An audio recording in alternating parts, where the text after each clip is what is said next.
আমাদের দু চোখ যত দূর যায় বিস্তৃত মাঠ, সমস্ত মাঠে তরমুজের চাষ করেছেন এই এলাকার চাষিরা। তো আমরা এখানে অনেক জাত দেখেছি, বিভিন্ন জাত দেখেছি, তার মধ্যে থেকে আমরা কৃষকদের সাথেও কথা বললাম এবং আমরা স্বচক্ষে যেটা দেখলাম সেটা হচ্ছে যে আস্থা জাতের যে তরমুজটা আমাদের আছে এটার খুবই চমৎকার একটা রেজাল্ট এসেছে। এখানে প্রচুর পরিমাণে ফল ধরেছে এবং প্রত্যেকটা ফল একই সাইজ, একই শেপ এবং একই কালারের।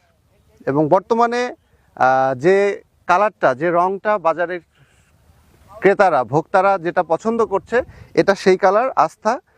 তো আস্থা নিয়ে আমি খুবই আশাবাদী এবং এই এলাকার চাষিরা, এই অত্র মাঠে যত চাষি আছে সবাই তারা বলেছে তারা আগামী বছর আস্থা চাষ করবে এবং এটা আমরা খুবই আশাবাদী আস্থা নিয়ে। আস্থা খুবই ভালো একটা জাত এবং এই যে জমিটাতে আমরা দাঁড়ায় আছি এটা হচ্ছে 8 কানি জমি। এই 8 কানি জমি 16 লক্ষ টাকা খরচ করে কৃষক বিক্রি করেছে 52 লক্ষ টাকা। এবং আমরা জানি যে এই মুহূর্তে আসলে তরমুজ কিন্তু বাজারে খুব একটা বেশি নাই, তো যার ফলশ্রুতিতে অনেক দাম এবং এই যে দামে বিক্রি করেছে এইভাবে যদি তারা কন্টিনিউ করতে পারে তাহলে তরমুজ চাষে একটা বিপ্লব ঘটাতে পারে। এই আস্থা জাতের তরমুজটা এয়ার মালিক সিডস বাজারজাত করে।